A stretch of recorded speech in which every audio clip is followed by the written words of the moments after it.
C'est l'heure de décortiquer l'actualité dans votre magazine InfoSite. Madame, messieurs, merci d'être au rendez-vous. La semaine reste dominée par le manque de consensus autour de la désignation du président de la Commission électorale nationale indépendante, mais également cette sortie médiatique du comité de riposte contre la Covid-19, la prorogation de l'état de siège décrété dans la partie Est, précisément dans les provinces du Nord Kivu et de l'Uturi par le président de la République, mais également, madame, messieurs, ces bras de fer entre l'IGF et le ministre de l'IPST. Voilà notamment les questions qui seront au cœur de l'actualité dans votre magazine InfoSite. Merci de nous suivre. Et pour en parler sur ce plateau, nous recevons pour vous monsieur Idriss Katenga, qui est membre de la CIME, à qui nous disons bonsoir et bienvenue. Merci madame. Comment se porte la CIME? La CIME se porte comme un charme. C'est-à-dire? Malgré l'ampleur de la tâche, par le temps qui court, mais ça va. Il semble que bon, le volume du travail donne de la force quand on a la volonté d'aller de l'avant. L'actualité l'oblige, vous avez certainement l'information, le président de l'Assemblée provinciale du Haut-Katanga n'est plus, Kungwa Mwanza. Comment avez-vous accueilli cette triste nouvelle? Bon, comme croyant, il y a toujours un regret quand il y a un grand homme comme celui-là qui part, mais nous savons que c'est notre chemin à nous tous. Tout ce que je peux dire pour le moment, c'est de souhaiter à sa famille biologique et à tous ceux qui l'ont aimé mes condoléances les plus attristées. Et je vais demander également, je vais prier Dieu le Tout-Puissant de l'accueillir dans la félicité de la vie éternelle. Et quel souvenir gardez-vous de cet homme politique? Il a quand même marqué l'histoire de notre pays, la RDC. Beaucoup de choses. D'abord, je note qu'il a été parmi les parlementaires à la base de la création de l'UDPS, ce qui était un exploit extraordinaire sous le régime du président Mobutu. Ce n'était pas peu de choses. Je note également qu'il a été gouverneur du Katanga et malheureusement cette page a eu des côtés positifs mais aussi un côté sombre, notamment en ce qui concerne la situation vécue par les Kassaïens. À l'époque, j'étais en poste à la SONAS à Lubumbashi. J'ai vécu, c'était triste. Alors j'ai aimé qu'à la fin, ils comprennent, qu'ils expliquent que nous sommes tous frères. Parce qu'il a plus d'une fois répété que le Baluba du Kasaï et le Baluba du Katanga étaient tous des frères. Voilà, c'est important de le rappeler. Je vous ai présenté, vous êtes membre de la CIME. La CIME en soi, c'est quoi? Pour éclairer quand même les personnes qui sont en train de nous suivre maintenant. La CIME, c'est la Commission d'intégrité et médiation électorale. C'est une structure de confession religieuse qui a été créée pour accompagner les processus électoraux. Évidemment, dans la prévention des conflits, mais comme les conflits sont inhérents à la nature humaine, s'il y a un conflit, essayer de les transformer, mener la médiation pour éviter les débordements. Vous avez bien signalé que c'est une structure de confession religieuse. Est-ce que c'est bien ça également le rôle des confessions religieuses? Ben oui, les confessions religieuses ont certainement une mission dite prophétique pour les autres, mais il est connu que nous devons vivre sur terre comme si nous n'allons jamais mourir, mais en même temps, tout en nous préparant à aller dans l'au-delà, comme si nous allions mourir ce soir. Et que donc cela procède de la mission des confessions religieuses. Vous ne pouvez pas prêcher Dieu, vous ne pouvez pas prêcher le bonheur éternel si déjà vous ne savez pas essayer de travailler pour créer les bonnes conditions. Est-ce qu'actuellement vous êtes à la hauteur de cette tâche, de cette mission? C'est vous qui pouvez évaluer, mais nous savons que nous faisons ce que nous pouvons. Il y a des circonstances qui ne dépendent pas de nous, mais l'important pour nous, c'est d'agir dans le sens de ce que nous souhaitons voir au pays. Voilà, madame, messieurs, prenons à présent le premier dossier de cette rétrospective de la semaine. Le dossier qui revient sur la sortie médiatique, bien sûr, du comité de riposte de la Covid-19. Et on se retrouve juste après.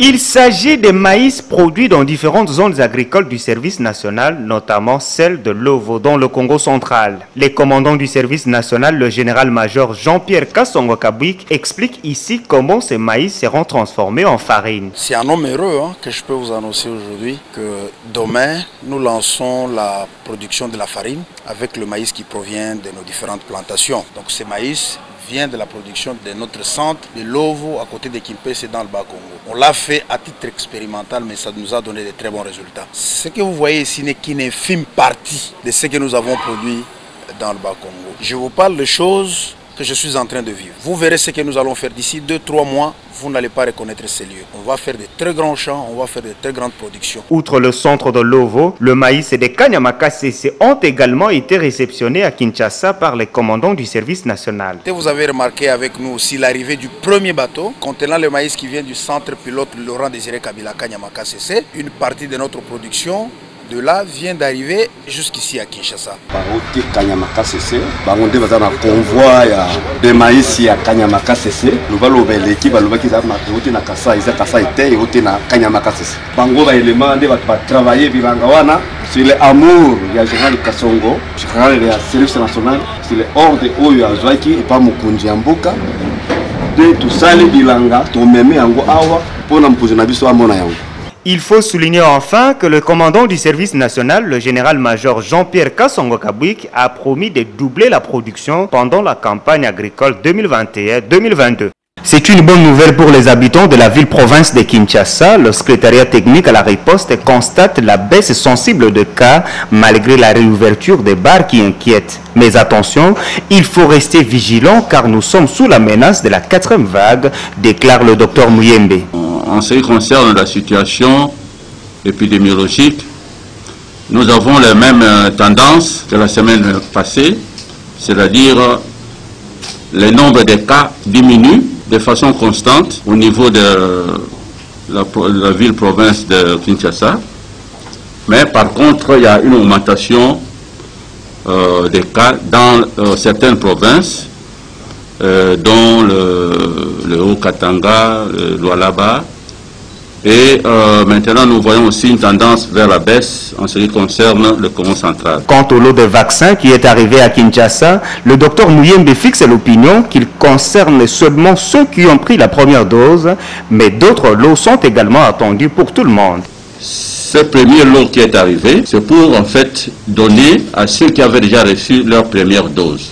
Et même ceux-là, c'est déjà 80 000 personnes qui étaient vaccinées, qui attendent donc la deuxième dose. Et donc avec 51 840, vous comprenez que ce sera aussi difficile. Donc nous disons ceci, cette quantité de vaccins qui est arrivée, c'est réservé à ceux qui avaient déjà reçu leur première dose. Et ils vont donc recevoir la deuxième dose.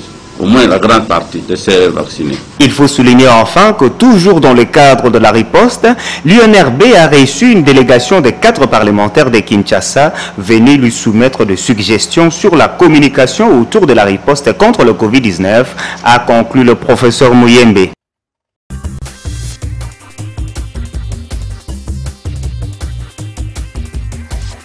Covid-19, on en parle avec plusieurs vagues déjà en République démocratique du Congo. Quel est l'apport que votre Église, vous en tant que membre de la CIME, vous avez joué dans la lutte contre la Covid-19 en RDC? Merci. La communauté islamique, moi je suis musulman de croyance. Ma communauté a joué un grand rôle aux côtés d'autres confessions religieuses. Il vous souviendra qu'il avait plu au chef de l'État de créer une structure d'accompagnement et d'appui à la lutte contre la Covid-19 et dont la gestion a été confiée aux confessions religieuses. Bien sûr, c'est... On se rappelle que c'est la SENCO avec laquelle la porte, si je ne me trompe pas. Non, non, non, non. Ah, ils sont avec vous. Ils sont là et d'ailleurs, c'est un pasteur de l'ECC, notre frère compatriote Moukanya, que je salue en passant, qui continue à diriger la structure en collaborant avec toutes les autres confessions. Okay. Ça, c'est le premier niveau, mais il y a aussi au niveau interne de la communauté islamique. vous savez, l'importance que revêt l'observance des mesures barrières pour lutter contre la Covid-19. Et là, c'est le rôle de la communauté islamique se situe au niveau de la sensibilisation, de l'information et au niveau des mosquées, au niveau de tous les rassemblements de la communauté. Et à chaque grand événement, vous avez observé certainement plusieurs fois son éminence Cheikh Abdallah Mangala à chaque grande occasion. Il ne manque pas de rappeler aux imams et aux croyants notre devoir de nous prémunir, de prévenir cette maladie et surtout d'encadrer tous ceux qui nous écoutent dans le partage de l'information, l'observation des mesures barrières, ainsi de suite. Alors, comment trouvez-vous la gestion de cette pandémie en République démocratique du Congo par les autorités? Bon, je note que l'une des spécificités de cette pandémie, c'est de bouleverser toutes les prévisions. Et ça, je l'ai remarqué dans tous les pays. J'ai vu par exemple au niveau des États-Unis, le président Trump a été énormément critiqué parce que c'est une pandémie qui est imprévisible. Vous vous attelez à combattre, à juguler. Un ennemi invisible. Hein, un ennemi non seulement invisible, mais aussi imprévisible. Vous êtes en train d'essayer de barrer la route à la première vague. Il y a une deuxième vague qui surgit avec des caractéristiques nouvelles, ainsi de suite. Maintenant, vous parlez de la quatrième vague, ainsi de suite. Cela ne peut pas être facile à gérer. Alors, je note également que la République démocratique du Congo s'en sort avec bonheur, je peux estimer, parce qu'il y a eu beaucoup trop de peur avant, mais heureusement, il y a eu plus de peur que du mal. Là, je crois qu'il faut dire coup de chapeau à l'équipe de riposte sous l'impulsion de son Excellence, Monsieur le Président de la République, parce qu'il a eu vraiment le génie de se réveiller à temps sans attendre. Vous vous souvenez qu'au début de la pandémie, il a fait débloquer les frontières, il a même séparé les provinces, mais c'est ce qui a fait que notre pays, même s'il a été frappé, particulièrement à Kinshasa et dans cette malheureusement, on constate que le comportement des Congolais, précisément les Quinois, restent les mêmes face à cette pandémie. Hélas, c'est ça le problème. Là également, je note, sans les justifier, que la population, même au niveau mondial, est réfractaire à un certain nombre de restrictions. À ce qui concerne les Quinois, malheureusement, c'est la vérité aussi. Comme c'est dans le district de Tchangou, c'est comme si la vie est normale. À Tchangou et partout ailleurs, très peu de gens observent les mesures barrières. Et là, je crois que l'État doit continuer à imposer la discipline parce qu'il en va de la survie de la nation. Aujourd'hui, on parle déjà de la vaccination en RDC à Kinshasa. Est-ce que M. Idriss a déjà pris son vaccin? Oui, j'ai déjà pris mon vaccin, madame. J'ai pris mes 2 doses de vaccin. Vous les avez prises où? À Kinshasa, en dehors du pays? Oui, à Kinshasa. À Kinshasa. Oui. Vous avez suivi l'arrivée de maïs en provenance de Kanyama-Kasese. Comment trouvez-vous l'initiative des autorités congolaises de traquer les Kuluna dans la capitale de Kinshasa et les envoyer à Kanyama-Kasese pour être au service de la nation? Il y a là 2 choses. D'abord, la volonté affichée par les autorités de produire local. Vous savez que notre alimentation... Une production locale. Absolument. Notre alimentation dépend à un pourcentage inquiétant de l'extérieur.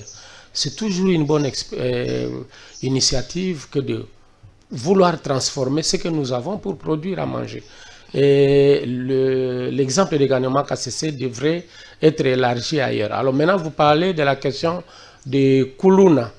Bon, là, ma réaction pourra être mitigée. Pourquoi? Bon, pour les raisons que je vais donner. Ok, allez-y. D'abord, pour produire, il faut de la main-d'œuvre. Et à Kinshasa, il y a beaucoup de jeunes gens qui ne font rien. Vous avez dit vous-même que les gens vivent comme s'il n'y avait pas de problème.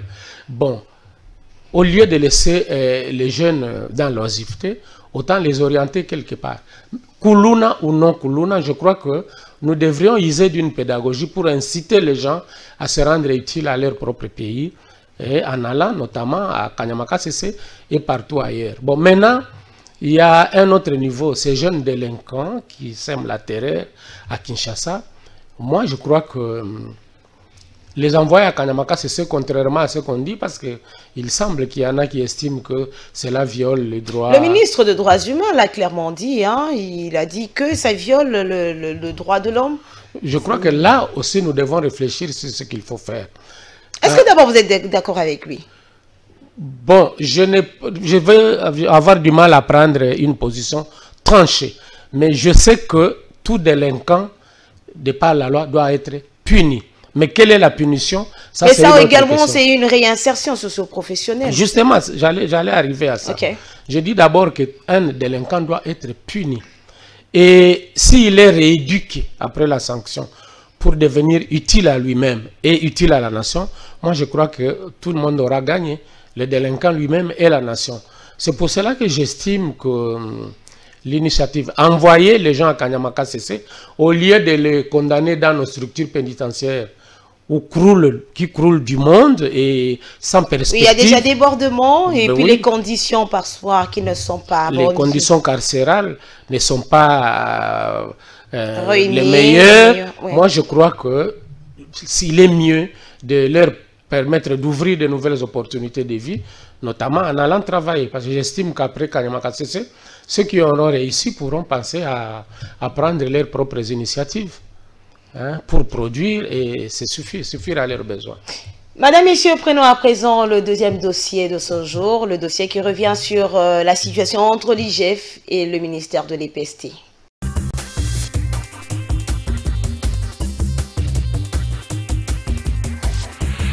C'était après les propos tenus par le ministre de l'EPST dans la matinée du lundi dernier. Une guerre médiatique a été déclenchée entre le ministre de l'EPST, Tony Mwaba, et le chef de service de l'inspection générale des finances, Julia Lingete, à propos du dossier de détournement de 16 millions de dollars américains destinés à la prime des intervenants dans le test national de fin d'études primaires, édition 2021. L'IGF exige le paiement de ces primes par banque, ce que le ministère de l'EPST refuse, suite, dit-il, à la modicité du montant à payer par intervenant. Après cette interpellation de l'IGF, Tony Mwaba a accusé l'IGF de se venger contre lui pour avoir bloqué à son arrivée à la tête du ministère de l'EPST le décaissement d'une somme de 2 millions d'euros en faveur de cette structure qu'il a présentée comme proche à Julia Lingete. Le service de communication de l'IGF qualifie de populistes les allégations du ministre de l'EPST et soutient qu'elles sont sans fondement. Oui, c'est simple.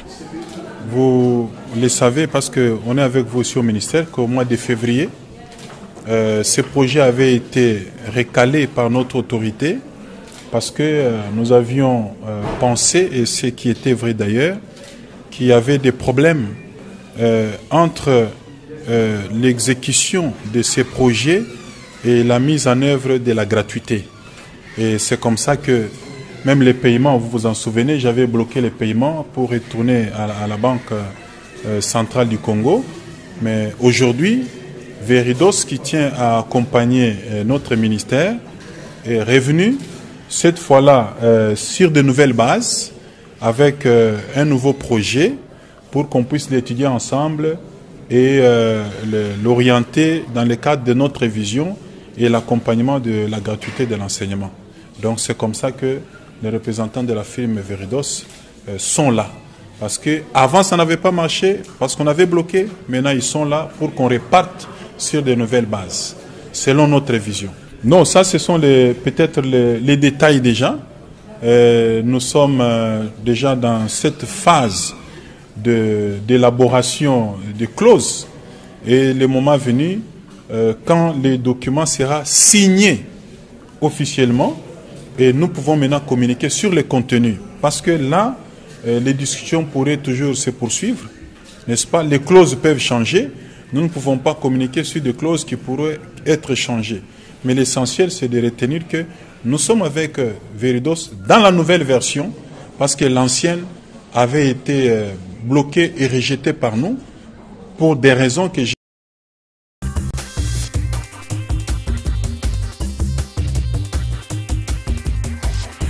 Vous avez suivi certainement, je me permets de croire que vous avez suivi ces bras de fer entre l'EPST et l'IGF. D'entrée de jeu, Quelle est votre analyse du travail que fait aujourd'hui l'IGF? Bon, là, je vais vous dire clairement mon point de vue. D'abord, je félicite le chef de l'État qui a donné l'impulsion à l'IGF pour essayer de traquer tous ceux qui gèrent mal le patrimoine commun. Ça, c'est vraiment une très bonne chose. Aucun pays ne peut avancer si les finances publiques continuent à être gérées comme dans les tonneaux des Danaïdes. Vous connaissez l'histoire des tonneaux des Danaïdes, des tonneaux où on déverse l'eau, mais le tonneau est tellement troué, c'est un passoire, et dès que vous avez versé l'eau, l'eau passe. Je crois qu'à un moment donné, il faut arrêter. Et ça, c'est une très bonne initiative.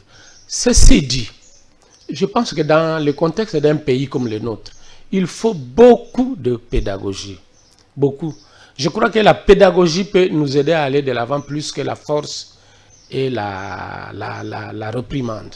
Il faut beaucoup de pédagogie. Et certaines personnes trouvent que le travail que fait aujourd'hui l'IGF ne cible que les proches de l'ancien président de la République, Joseph Kabila Kabange, et non pas certaines personnes. Oui, c'est pour cela que je dis qu'il faut de la pédagogie. Voilà. Une grande opération comme celle-là, la population doit se l'approprier, savoir comment ça se passe. Entre-temps, l'IGF, tout comme la justice congolaise d'ailleurs, doivent se comporter comme la fille de César. La fille de César ne doit jamais être soupçonnée. Malheureusement, comme vous avez dit, dans l'opinion, il y a des gens qui pensent que les actions sont ciblées. Et peut-être parce qu'on se penche plus sur le passé que sur les gestionnaires actuels. Je crois que ce qui peut nous faire avancer maintenant, ce n'est pas ce que nous avons perdu hier. Mais nous n'avons pas le droit d'oublier, d'effacer comme d'un revers de main. Mais ce qui va nous faire avancer, c'est ce que nous produisons aujourd'hui. Si on peut focaliser l'action sur le travail qui se fait aujourd'hui, mais en même temps, traquer ceux qui ont mal géré avant pour toujours avertir, prévenir ceux qui sont en place, ça serait mieux. Mais quand nos actions visent un certain nombre de gestionnaires d'hier, ça crée de la confusion dans la tête de la population. Mais moi, je pense qu'un détourneur d'hier et d'aujourd'hui et celui d'aujourd'hui s'équivalent. Tous ils doivent être traqués. Mais à la base, doivent être punis de la même façon. Oui, mais à la base, il faut qu'il y ait une grande pédagogie. Une grande pédagogie. Parce que nous avons du mal, nous Congolais, c'est aussi parmi nos caractéristiques, nous regardons difficilement vers une même direction. Personne ne sait à quoi ça sert de traquer les détourneurs. L'IGF devrait vraiment user de la pédagogie, d'une certaine didactique pour faire passer le message. Ça, c'est de 1. Et puis, il devrait aussi recadrer son action strictement sur le pouvoir que lui donne la loi. Il ne peut pas se retrouver en amont et en aval au même moment. Ça crée de la confusion. Mais pour le reste, moi, je suis tout à fait d'accord qu'il y ait un travail de moralisation dans la gestion des finances publiques. Ce bras de fer entre les PST et l'IGF, à les PST, on pense que c'est un acharnement. Vous avez suivi le ministre Tony Mwaba qui est revenu sur les dossiers Veridos, les dossiers qu'il avait lui-même bloqués. Et enfin, la situation a été décomptée. Il a quand même signé. Là, ce n'est pas également un manque de confiance lorsqu'on regarde l'IGF qui veut à tout prix traquer, mais de l'autre côté, lui-même fait obstacle à certaines actions. Voilà ce que moi j'ai appelé de la confusion quand je vous ai dit que l'IGF ne doit pas être soupçonné. Effectivement, nous avons suivi parce que ça, vous voyez le ministre de l'EPST, il est d'une certaine mouvance politique.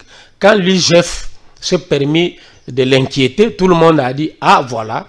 C'est qu'il n'y a personne qui va rester en marge du combat de l'IGF. Ça, nous avons dit, c'est une très bonne chose. Ah, vous avez applaudi. Mais oui, mais en même temps, il y a les révélations du ministre. Beaucoup de choses à boire et à manger.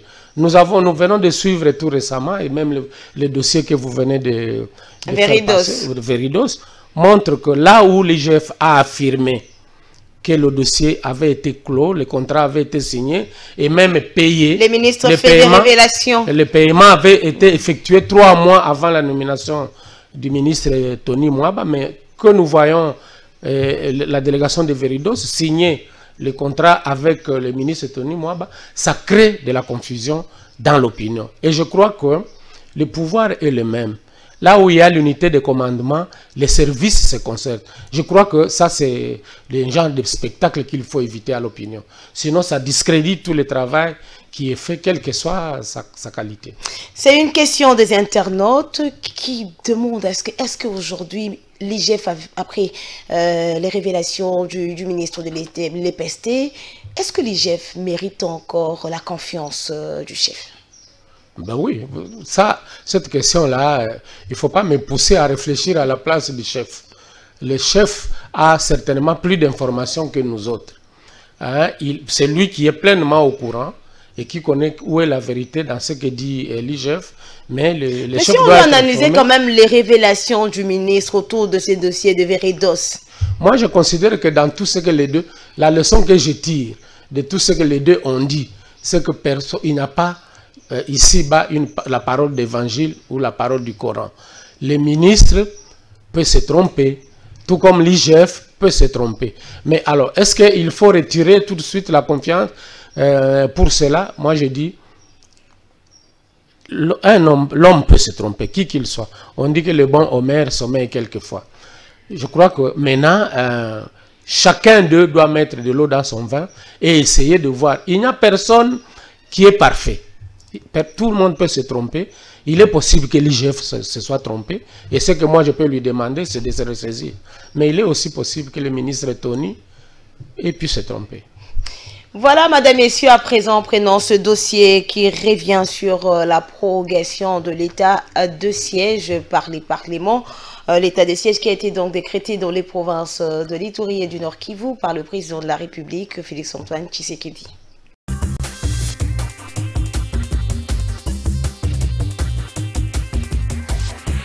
La cage où nous partageons les mêmes points de vue avec l'IGF, de considérer qu'on ne peut pas retirer 31 milliards de francs congolais. C'est beaucoup d'argent. Comment est-ce qu'on va expédier cet argent à l'arrière-pays? Depuis plusieurs années, nous savons que, aussi avec l'arrivée de l'actuel ministre, le système de paye par voie bancaire a été davantage consolidé pour les enseignants, pour les agents qui travaillent pour les ministères de l'enseignement. Dans les zones qui sont couvertes par des banques. Dans les zones où il n'y a pas de banques, c'est toujours Caritas qui assure la paye de ses compatriotes. Donc il n'est pas question aujourd'hui qu'on puisse déroger à ces principes qui protègent à la fois l'argent pour l'État, mais qui sécurisent aussi le peu d'argent qui doit parvenir aux bénéficiaires. Il ne faut pas qu'on se réveille demain, on vous apprend que autant de millions sont portés disparus parce que l'agent payeur qui voyageait avec est porté disparu. C'est comme ça que l'IGF a mis en place ce système d'encadrement qui est bon pour à la fois pour les trésors publics mais aussi pour les bénéficiaires. La CAGE, nous encourageons les syndicats représentatifs au sein du ministère de l'EPST de soutenir la démarche de l'IGF qui va dans le sens de protéger l'intérêt général. L'intérêt général, c'est à la fois éviter que l'argent de l'État soit manipulé manuellement par des individus avec tous les risques que vous connaissez, mais c'est aussi l'intérêt pour les bénéficiaires qui, en le faisant payer par voie bancaire ou par Caritas, chacun au moins est assuré de recevoir totalement et l'intégralité de ce qui lui revient. La plénière de ce mardi 17 août 2021 à l'Assemblée nationale a connu la participation de la ministre d'État en charge de la justice. Au nom du gouvernement, Samalou Kondé, Rose Mutombo est venue obtenir des élus nationaux la prorogation de l'état de siège décrété dans les provinces du Nord Kivu et de l'Ituri par le chef de l'État, Félix-Antoine Tshisekedi, afin de restaurer la paix dans ce coin de la RDC. Bien avant de statuer sur la demande du gouvernement, Le speaker de la Chambre basse du Parlement a donné la parole à la Commission défense et sécurité qui a procédé à l'évaluation de l'état de siège. Au terme de cet exercice, la Commission a constitué 3 sous-commissions ad hoc afin de relever les forces, les faiblesses, les enjeux et opportunités de l'état de siège par rapport aux exposés de chaque membre du gouvernement. Votre commission ayant constaté l'absence d'un montage financier et d'un chronogramme au préalable, a jugé utile de les entendre. Il s'agit du ministre d'État, ministre du Budget, et celui des Finances. À ce jour, elle reste dans l'attente de la lettre d'invitation de ces 2 membres du gouvernement pour cette semaine. Dans l'entretemps, les sous-commissions ad hoc travaillent d'arrache-pied dans l'analyse de l'information en leur possession en manière à donner des avis et considérations, préparer les recommandations et les résolutions à la grande commission. Juste après, le test du gouvernement a été examiné et adopté article par article. Sur un total de 335 votants, 334 députés ont voté pour, contre une abstention. Ici est de noter que la Chambre haute du Parlement a en seconde lecture prorogé ce mercredi l'état de siège pour la 6e fois. Dans les jours à venir, le document sera promulgué par le président de la République, Félix-Antoine Tshisekedi. Ainsi, l'état de siège sera effectivement prorogé dans une partie de la République démocratique du Congo.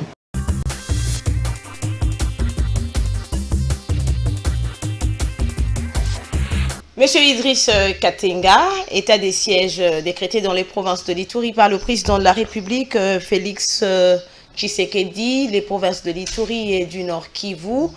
Est-ce que l'état des sièges va réellement permettre à ce que la paix soit rétablie dans la partie est, dans une partie de l'est de la RDC? Merci. Et de mon point de vue, l'état des sièges, c'est une bonne initiative pour laquelle il faut féliciter le chef de l'État et le gouvernement de la République. Vous savez, la question de la paix à l'Est préoccupe tous les Congolais. Et que pour cela, les autorités ont le droit et même le devoir sacré d'expérimenter tout, d'explorer tous les moyens possibles pour faire revenir la paix. Alors l'état des sièges est parmi ces mécanismes qui permettent de voir un peu plus clair sur la circulation des personnes, des groupes armés, ainsi de suite. Et de ce point de vue, je crois que ça va, c'est quand même parmi les solutions. On ne peut pas avoir une sinécure. La solution n'est pas unique, mais il faut essayer de passer par plusieurs voies dans l'état de siège. Mais aujourd'hui, il y a déjà des voix qui s'élèvent pour demander au président de la République, Félix-Antoine Tshisekedi, de mettre fin à cet état de siège parce que ces personnes estiment que l'état de siège ne produit pas jusqu'à ce jour des résultats attendus et ils argumentent en disant que depuis qu'on a décrété l'état de siège, on enregistre plus de tueries. Bon, moi je comprends les personnes qui pensent ainsi. Cette situation d'insécurité a trop duré à l'Est que les gens souhaiteraient la voir partir d'un clin d'œil. Malheureusement, il n'en sera pas ainsi. Et ça il faut travailler. Personne ne peut savoir, mais ce que nous savons, c'est que pour s'installer, les ADF Nalu, par exemple, pour s'installer, ils ont pris des décennies. Ils ont pris le temps de connaître les milieux, de l'infiltrer, ainsi de suite. Et ça, c'est pour parler rien que des ADF. Mais nous ne connaissons pas d'autres acteurs qui sont là. Parce que tous les rapports qui viennent des systèmes des Nations Unies, par exemple, et d'autres organismes spécialisés, épinglent également l'action des pays voisins. Moi, je pense qu'il faut du temps pour essayer de comprendre ça. Et je crois que presser le gouvernement ou le chef de l'État à mettre un terme très rapidement sans lui proposer des alternatives, ce n'est pas très responsable. Vous avez évoqué tantôt que certains acteurs qui entretiennent l'insécurité dans ce coin de la RDC sont connus, mais il y a des personnes qui pointent du doigt accusateurs, les fidèles musulmans. Vous-même, vous êtes musulman. Que répondez-vous à ces personnes? Non, il ne faut pas... je dis, il ne faut pas les tomber dans le piège du discours écrit par les gens en face de nous, ceux qui entretiennent l'insécurité. Les gens en face de nous, de qui vous parlez? Ceux qui entretiennent l'insécurité. Il y a ces groupes armés, et parmi les groupes armés, il y en a qui sont subventionnés de l'extérieur, par les multinationales, par les États. y compris les États voisins, eh bien, tous ces acteurs n'ont pas intérêt à ce qu'on puisse les identifier tout de suite. D'où leur intérêt à créer de la confusion. Pour vous montrer qu'il ne s'agit pas des musulmans, je vais vous donner des exemples. D'abord, vous allez voir que les principales victimes des tueries de l'Est, ce sont des musulmans. Et là, on frappe les imams. Pourquoi? Parce que les imams ont un discours qui démontre clairement que ce qui se fait là-bas n'est pas l'œuvre des musulmans. Mais vous allez voir également, moi je ne sais pas pourquoi les Congolais ont des yeux mais ils refusent de voir. Vous savez, tout le monde sait que les musulmans ne touchent pas au porc, les musulmans ne touchent pas à l'alcool, surtout de l'alcool fort. Mais vous allez voir, ces gens-là, toutes les fois qu'ils attaquent une agglomération, la première chose à faire, c'est de voler le bétail. Et le porc est le bétail de prédilection. Ils pillent aussi toutes les distilleries artisanales, ils emportent. Et ils font la fête avec du porc et de l'alcool. C'est que les musulmans ne touchent pas. C'est que les musulmans ne touchent pas. Et vous allez voir même donc, quand... on vous accuse à tort. Ben oui, même quand ils font semblant de prier, ils organisent leurs prières. Comme vous savez, madame, on dit mentez, mentez, il en restera quelque chose. Quand ils font leurs prières. Monsieur Idriss Katenga, il y a plusieurs religions, mais pourquoi doit-on parler seulement des musulmans? Je vous ai dit que ça, c'est la manipulation, l'intoxication et donc la propagande. Seulement les musulmans, pas le chrétien? Oui, mais justement, c'est là, vous allez voir, par exemple, les tueries à l'Est ont été au début l'œuvre de l'armée de résistance du Seigneur de l'Ouganda. C'était un mouvement chrétien qui visait vraiment le prosélytisme chrétien. Mais on n'avait jamais épinglé, connu comme un extrémiste chrétien à la tête d'un mouvement extrémiste chrétien. Même nos propres rébellions ici, le RCD, le M23, toutes les rébellions qui se sont succédées, ont connu à leur tête de grandes personnalités connues comme des leaders religieux. Mais personne n'a indexé, en dépit de toutes les tueries connues, par le fait de ces mouvements, personne n'a pu indexer la religion chrétienne. Alors moi je vous dis, ici chez nous, nous sommes versés dans la consommation du discours dominant. Et nous musulmans, nous savons que après la chute de l'Empire soviétique, l'adversaire de l'Occident aujourd'hui, c'est l'islam. Et par conséquent, on met l'islam. Vous voyez même ici en Afrique, dans la région de Sahel par exemple, aujourd'hui, le terrorisme sévit là-bas. Mais il a été produit, fabriqué par qui? Ce n'est pas les Occidentaux. Ils ont tué Kadhafi, soi-disant pour pacifier, mais là, ils ont implanté le terrorisme. Et je vais continuer ainsi à vous parler de la Syrie, de l'Irak, ainsi de suite. Voilà. Donc, ce qui se passe là, c'est l'œuvre des personnes qui veulent masquer le véritable enjeu, qui est économique. Voilà, prenons cette dernière question avant de parler du dernier dossier, le dossier qui va donc revenir sur ces manques de consensus, voilà, entre le chef des églises, membre de la plateforme des confessions religieuses. D'abord, cette question, vous avez suivi la sortie médiatique de Moïse Katumbi. Tantôt dans cette émission, vous avez parlé d'une justice qui devrait être une justice équitable. Mais Moïse Katumbi, l'histoire nous renseigne qu'il avait à un moment dit qu'on devrait donc fouiner dans le passé, mais lors de cette sortie médiatique, Moïse Katumbi n'est pas d'accord avec ce qui se passe maintenant avec l'actuel régime en ce qui concerne la justice. Vous, en tant que membre de la CIME, quelle est votre réaction à chaud face à cette sortie médiatique? Bon, ma réaction, d'abord, nous, au niveau de la CIME, nous n'avons pas l'habitude de commenter les discours des acteurs politiques. Cela procède de notre souci de garder la neutralité, comme une église vraiment au milieu du village. De deux, Moïse Katumbi, c'est un citoyen de ce pays. Je pense qu'en tant que tel, il a le droit d'exprimer son opinion. Alors moi, je ne peux pas débattre de son opinion parce que moi-même, j'ai la mienne. Et chaque citoyen peut avoir sa propre opinion. Voilà, madame, en ce qui concerne ces sujets. Ben, on comprend très bien, mais nous avons quand même vu à un moment l'Église catholique qui s'est prononcée autour de cette proposition de loi de Noël Tchani, qui avait demandé, qui veut à ce que les hautes fonctions du pays soient réservées aux Congolais, des pères et des mères. Vous êtes l'ancien secrétaire général de la Comico, et là, vous pouvez quand même vous prononcer aussi. Oui, mais, non, oui, je crois que... Proposition de loi Noël Tchani. La proposition de loi Noël Tchani, des pères et des en mères. soi, oui, des pères et des mères, je crois qu'elle est inopportune pour l'instant. Le pays est confronté à beaucoup de problèmes, il est inutile d'en rajouter. Une loi qui vise à régler les problèmes sentis par la population dans sa propre chair, elle est la bienvenue. Mais des lois qui cherchent à ajouter des problèmes à ceux qui existent déjà, sans rien régler, moi je crois qu'elles sont Vous êtes des irresponsables. pères et des mères? Je suis de père et de mère, et tout le monde est de père et de mère. Vous savez, comme je disais là, ce que j'aurais attendu de notre compatriote Noël Tchani, qui est un éminent économiste quand même, c'est d'essayer de réfléchir et d'amener le pays à réfléchir sur les mécanismes qui peuvent le conduire à briser cette histoire selon laquelle nous sommes un pays, ce n'est pas une histoire, c'est une vérité, nous sommes un pays extrêmement riche, mais au niveau des potentialités, mais avec les populations parmi les plus pauvres du monde. Je crois que notre compatriote Noël Tchani aurait mieux fait de réfléchir sur cette question. Mais c'est une disposition qui existait jadis, mais qui à un moment a été élaguée de notre constitution. Vous trouvez que c'est pas important de verrouiller? Alors si vous dites ça, c'est que vous soulignez l'inutilité de cette loi. Si les dispositions existent déjà, pourquoi en prendre d'autres au lieu de... Jadis, elle existait. Bon, oui, oui. Elle a été, c'est une disposition qui a été mise de côté. Oui, mais les pays qui veulent aller de l'avant, maintenant ils regardent avec qui ils peuvent aller de l'avant.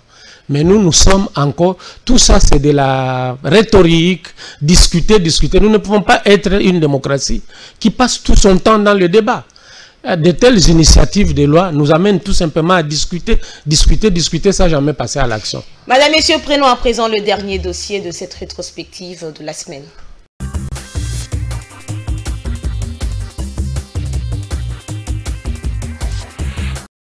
Désignation du président de la Commission électorale nationale indépendante, les 6 confessions religieuses ont expliqué à la presse le contour de la situation. Par respect pour les institutions, les 6 confessions religieuses ont repris la procédure à zéro, sans les CC et la SENCO qui n'ont pas voulu se joindre à elle. Tout en dénonçant l'initiative de la SENCO et de l'ECC de rencontrer le président de la République sans informer les autres membres de la plateforme, les 6 confessions religieuses estiment que ces 2 autres confessions sont en train d'exécuter un agenda caché. À la veille de la date butoir, on a attendu. Nous sommes arrivés ici plus tôt, jusqu'à 14 h. Ils ne sont pas venus. Même pas un mot. 16 h. Et jusqu'à ce que le courrier arrive, on ouvre le courrier. Non, le courrier disait, c'est une demande en audience auprès du président de la République que le président de la SENCO et le président de l'ECC demandent à ce que le président de la République le reçoive en mot d'urgence. Et nous, on nous a saisi en ampliateur, juste pour nous informer qu'ils sont préoccupés à rencontrer le président. On a dit non, on ne peut pas croiser les bras. On a dit, quand même, cette fois-ci, on peut quand même nous comprendre et nous écouter. On retourne à zéro. On a commencé à travailler. Papa, on a dégagé tout ce qu'on devait dégager. On a terminé le travail. On fait le PV autour de 17 h. On établit tout, on signe. Je crois que le président de l'Assemblée nous comprendra. Parce que la préoccupation ici, pour eux, c'est de rencontrer le président. C'est de leur droit que de pouvoir prendre une position quant à la désignation.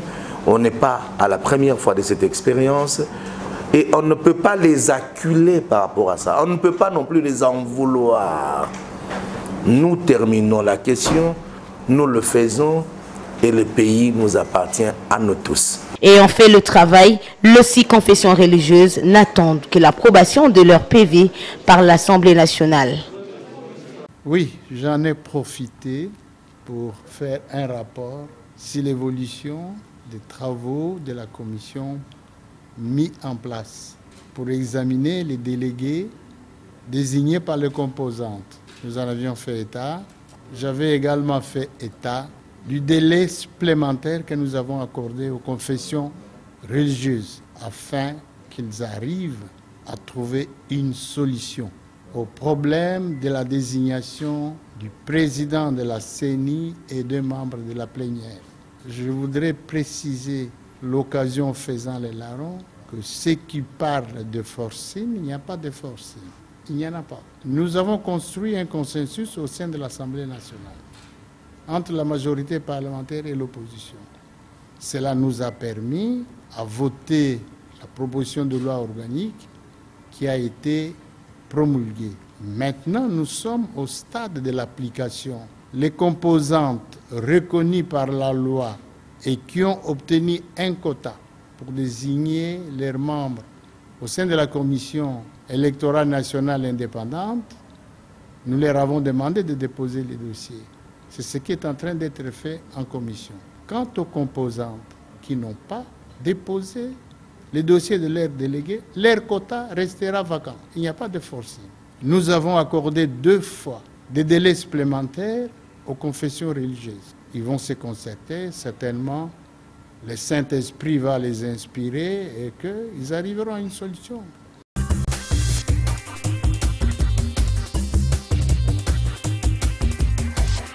Idriss Katenga, j'ose croire que vous assistez aux différentes discussions entre les confessions religieuses, membres de la plateforme de confessions religieuses en ce qui concerne la désignation du président de la Commission électorale nationale indépendante. Où en êtes-vous aujourd'hui? Merci. Je participe, madame, et à plusieurs titres. Je suis un expert électoral voilà. De confession religieuse. Membre de la Comico. Oui, et mon avis est toujours requis. Alors, où en sont les confessions religieuses? Moi, je crois que les confessions religieuses ont fait leur travail. Toujours pas de consensus. Ah oui, mais alors, cette question de consensus, il faut que nous puissions l'éclairer. Je ne sais pas comment vous la comprenez, mais moi, je vais dire à l'opinion que le consensus, d'abord, c'est quoi le consensus? C'est quoi? De prime abord, il faut distinguer le consensus et l'unanimité. Okay. Alors, dans une société démocratique, on ne cherche pas forcément l'unanimité qui est difficile à atteindre. Mais le consensus, c'est déjà de voir quel est le degré d'adhésion des membres composant une communauté donnée par rapport à l'idée suggérée. Alors, les confessions religieuses qui désignent le président de la CENI, c'est un nombre de 8. Pour moi, madame, à 6 contre 2, il y a déjà un large consensus. Maintenant, une autre question, c'est de savoir comment on peut atteindre le consensus. Le consensus a beaucoup de mécanismes. Vous pouvez, au bout d'un débat, vous constatez tout de suite que tout le monde est mis sur la même longueur d'onde et vous constatez qu'il y a consensus. C'est qui n'est pas le cas maintenant. Mais si on ne constate pas le consensus, on passe au vote. Le vote, c'est aussi un mode démocratique pour construire le consensus. Ils ont charge par votre charte. Et les chefs des confessions religieuses ont été perspicaces et prévoyants dans la charte. Parce que vous avez vu, avant les chefs désignaient les délégués à la CENI, de bonne foi, ainsi de suite. Mais après, ils ont dit non, écoutez, la tâche devient de plus en plus délicate, d'autant plus que chaque fois qu'il y a des problèmes liés aux élections, on regarde aussi à la composante qui désigne le président. Alors il dit non, cette fois-ci, nous allons mettre en place les mécanismes pour nous permettre de désigner sans problème. C'est ce qui a été fait, madame, et il y a une charte qui a été adoptée de manière consensuelle à une période non suspecte. Le problème, c'est que il y a 2 confessions religieuses qui voudraient amener les gens à une démocratie tronquée. Elles sont connues. Oui, la CENCO et l'SSC ne se cachent pas. Voilà. C'est une démocratie tronquée. Et la démocratie ne se fait pas à volonté. Quand vous voulez, vous dites c'est bon. Quand vous ne voulez pas. Le problème, c'est que nous avons une charte. Depuis 2020, il y a eu des problèmes parce que les 2 confessions ont refusé d'appliquer la charte, tout en demandant à ceux qui gèrent la cité, aux dirigeants du pays, de respecter scrupuleusement les lois qui sont les règles du jeu. Mais nous avons mis notre propre loi en place, mais certaines confessions ne veulent pas suivre. En 2021, c'est la même chose, madame. Les problèmes arrivent au moment où on ne veut pas exécuter la charte. Et tout simplement parce qu'il y a des influences qui viennent. Je pense que la communauté nationale, l'opinion publique devrait savoir que le problème c'est à ce niveau-là. Nous ne pouvons pas parler de la démocratie, nous ne pouvons pas demander aux dirigeants de notre pays de diriger le pays de manière démocratique si nous ne sommes pas capables nous-mêmes d'observer le moindre principe. Oui, les pères des églises qui sont des hommes... La première personne a toujours demandé aux politiciens de respecter la Constitution. Ah, mais ils sont incapables de respecter la moindre loi, la moindre charte qu'elles se sont taillées de leur propre main. C'est incroyable. C'est pas pour la première fois. Ces spectacles désolants que nous sommes en train de vivre aujourd'hui, nous l'avons vécu lors des élections. Je me permets, de 2018 avant, lorsqu'on a mis en place la CENI avec Corneille Nangaa, mais également on s'est revenu avec le cas Malonda, toujours les deux confessions religieuses. Aujourd'hui également, qu'est-ce qui se passe? Qu'est-ce qui vous divise? Est-ce que ce sont des intérêts personnels, Idriss Katenga? C'est ce que je vous ai dit, je venais de vous dire, madame. Vous savez, ou bien on est disposé à respecter la loi, ou bien on n'est pas disposé. Le drame, c'est qu'au niveau de l'opinion, on renvoie toutes les confessions religieuses dos à dos. Non, moi je pense qu'à un moment donné, surtout vous, les faiseurs d'opinion, les journalistes, vous devriez vous pencher sur cette question pour dire, mais qu'est-ce qui cloche? Dans votre charte, vous dites, vous désignez par consensus. S'il n'y a pas consensus, vous passez au vote. Pourquoi ça bloque? En 2020, nous avons été bloqués pour ça et il y a eu mort d'homme. Et maintenant, au lieu de dire à l'opinion que nous, Senko et nous, SCC, nous avons bloqué le processus de désignation parce que nous n'avons pas voulu les élections, ils se sont précipités pour dire à l'opinion, voilà, les autres ont été corrompus. Jusqu'à aujourd'hui, ils n'ont pas... il paraît. Bon, mais ils ont parlé de Jeep. Bon, maintenant, il faut voir qu'il y a ce Jeep. Mais tout ce que je sais, c'est qu'on n'a pas apporté la moindre preuve. Aujourd'hui, les deux confessions religieuses, Senko et sa sœur jumelle, les CC, vous demandent de présenter d'autres candidats. Pourquoi vous ne voulez pas? Afin au moins que vous trouviez un compromis autour de la question de désignation du président de la CENI. D'abord, pourquoi retirer les candidats qui sont là? Pourquoi? Et où allons-nous tirer les anges qui seront irréprochables? Madame, en 2020, nous avons désigné en bonne et due forme. Le spectacle Malonda. Nous avons désigné M. Ronsard Malonda. Il y a eu même des sermons, nous n'en voulons pas. Nous avons suivi les catholiques dans les parler de Ronsard Malonda, comme je n'ai jamais, quand je m'intéresse un peu à la Bible, je n'ai jamais vu un passage où Jésus-Christ s'attaque avec autant de mépris à Satan. Mais j'ai entendu les prélats catholiques s'attaquer de cette manière-là à Malonda. Et Malonda aujourd'hui, il est là. Il est à côté. Maintenant, on demande qui vous garantit que si on retire ceux qui sont là, on va accepter celui qui viendra. D'autant plus qu'ils ont une stratégie, madame. Laquelle?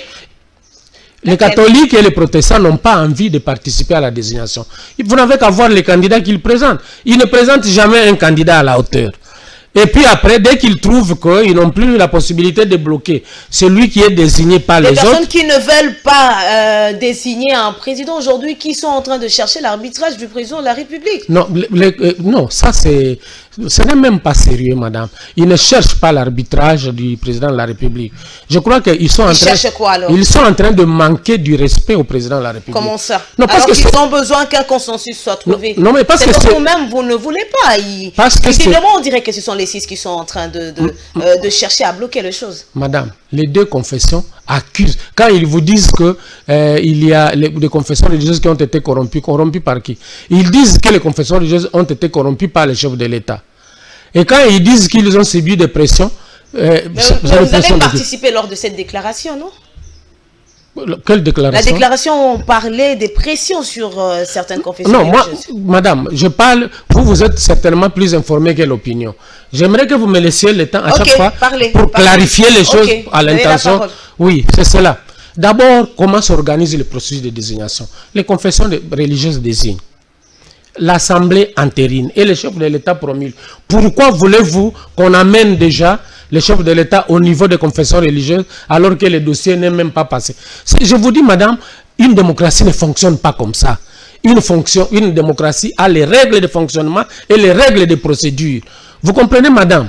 Les chefs de l'État, ils veulent que les chefs de l'État interviennent à ce moment-ci. Et puis ils vont dire non, voilà, c'est lui qui a tout régenté. Et si les six étaient allés solliciter l'intervention du chef de l'État contre la mauvaise foi des deux, parce que c'est une question de mauvaise foi, que diraient les deux confessions? Ah, voilà, il est dictateur. Comment nous, on n'a pas fini, on n'a pas épuisé d'exercer la prérogative qui nous est confiée. Lui, il intervient. Je crois que ça, c'est la confusion. C'est une fuite en avant inutile, madame. Une fuite en avant? Inutile. Une fuite en avant inutile. Le peuple congolais n'est pas dupe. Moi, je dis toujours, madame, les catholiques ne manquent pas de ressources humaines. Ils en ont. Tous, nous sommes les produits de l'école de l'église catholique. Mais qu'est-ce que la Senko a aligné toujours des candidats de seconde main, sans mépriser personne. Là où les autres mettent les bouchées doubles pour présenter les candidats les plus costauds.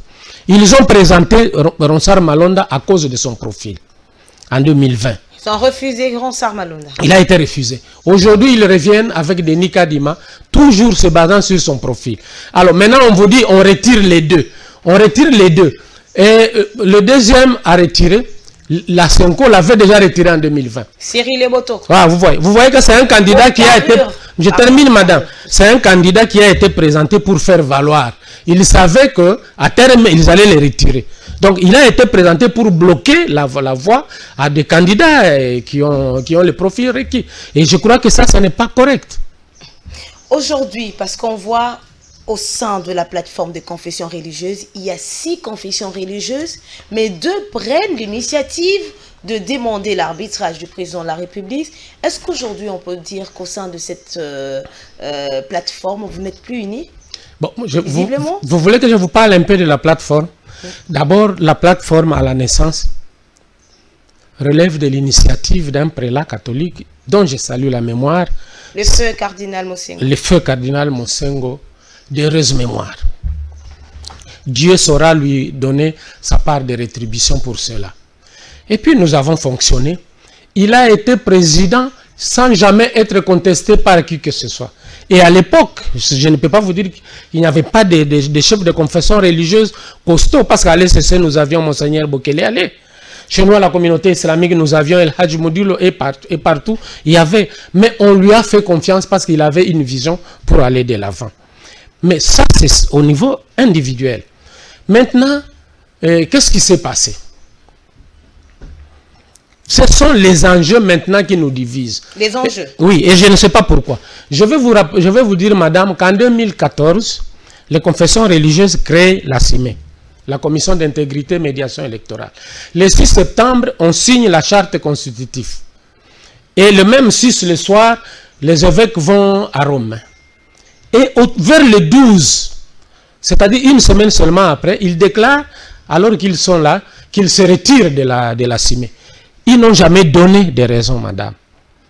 Alors, nous, jusqu'à présent, on se demande, mais est-ce qu'il y a un problème de collaboration? Maintenant, pour revenir à la désignation. En 2013, lorsque nous désignons l'abbé Maloumal pour la seconde fois, mais c'était pour la première fois que les confessions religieuses désignées, les catholiques se mettent à l'écart. Là, c'est en 2011.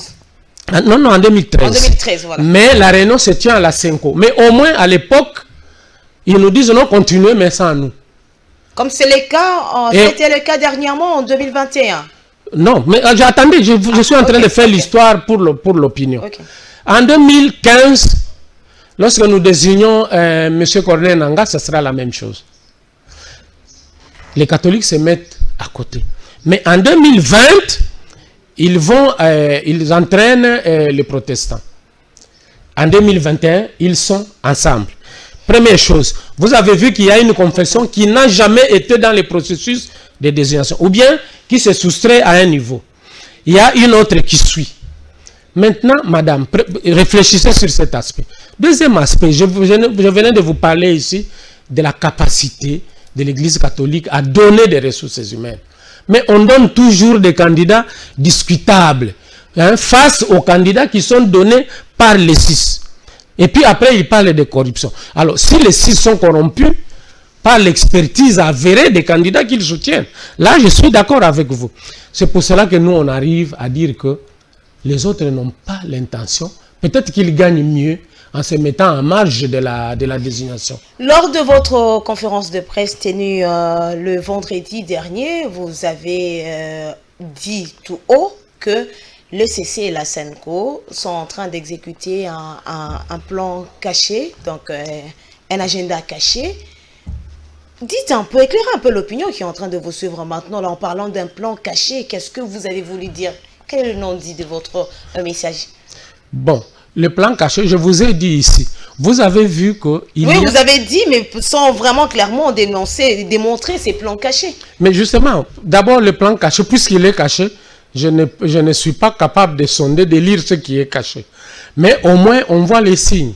Les signes, c'est qu'ils n'ont jamais mis leur énergie, toute leur capacité pour faire désigner quelqu'un. Vous voulez laisser la population dans le non-dit? Non, non, je viens, madame, je viens. Quand je firme les choses, il faut que je les prouve et je les démontre de manière claire. Je vous ai dit que ni la Senco, ni les CC ne se sont jamais donné la peine de mettre leur poids en balance pour désigner. Pourtant, ils utilisent ce même poids pour bloquer. Je vous ai dit, je vous parle des candidats. Ils n'ont jamais donné un candidat à la hauteur, capable de battre les candidats des autres. Et puis, vous savez que dernièrement, les autres ont désigné. Mais dans quelles circonstances? Ce sont les catholiques. Le président de la Senco est venu de Kisangani. Il a sollicité un délai. Il a même discuté. Il a dit, mais vous nous avez donné un délai qui incluait le week-end. Après ça, il n'a pris aucune initiative. Ok. Monsieur Idriss Katenga, la position de 6 confessions religieuses est plus soutenue par les membres de l'Union sacrée. La preuve, nous avons vu Steve Mbikaï qui a même demandé à l'Assemblée nationale d'entériner votre PV.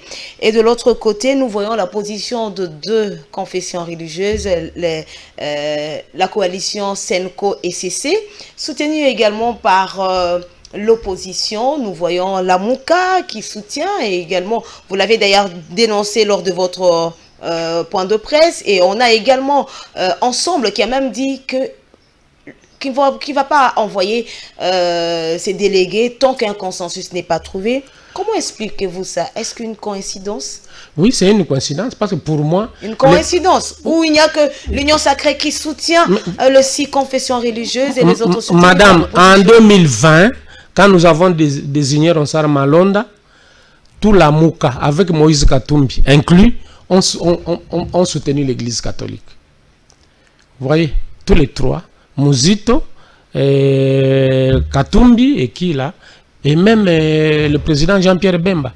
C'est une coïncidence? Non, mais parce qu'en 2020, ils étaient d'un côté. Okay, aujourd'hui, ils ne sont plus ensemble. Aujourd'hui, les CC demandent au président de l'Assemblée nationale de ne pas de rejeter vos PV. Quelle sera la suite si la Chambre basse du Parlement arrivait à répondre favorablement à cette demande?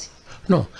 Si la Chambre basse du Parlement répond, elle n'aura fait que d'exercer sa prérogative parce que c'est elle qui doit entériner.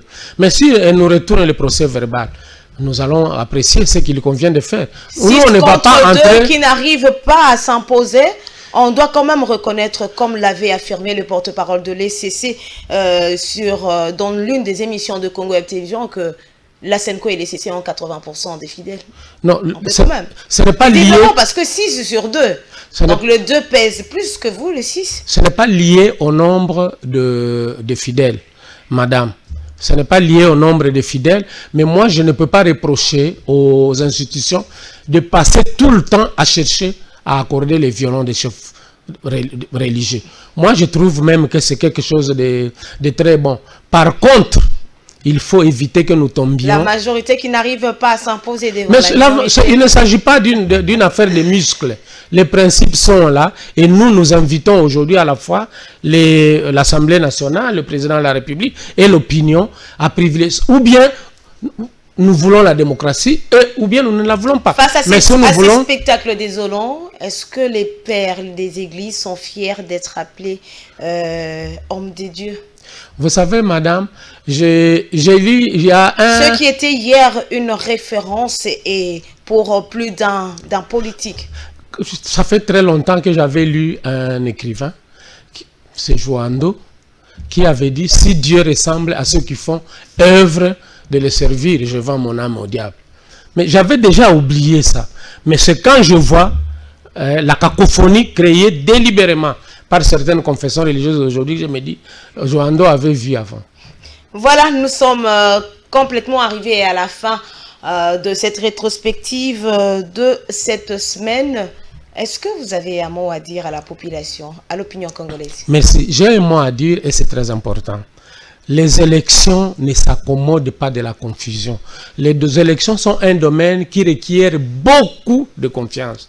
Malheureusement, le travail qui est fait aujourd'hui par la CENCO et l'ECC est de nature à jeter le discrédit sur le processus électoral.